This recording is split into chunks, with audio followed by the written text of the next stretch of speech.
Hello guys, I'm showing you how to do invisible glitch. The tool you must have is the scale tool and screwdriver tool.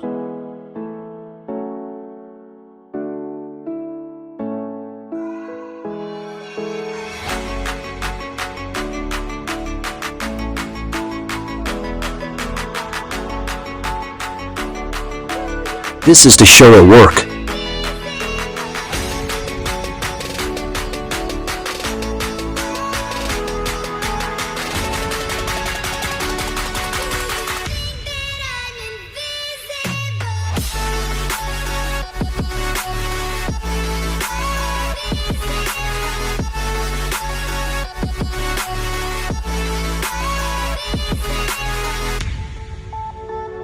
It also works for firework.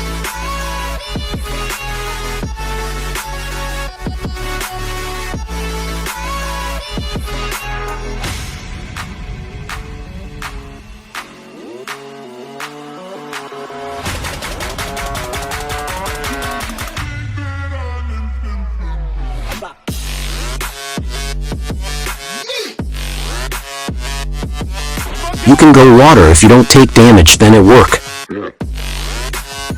Don't forget to like and subscribe.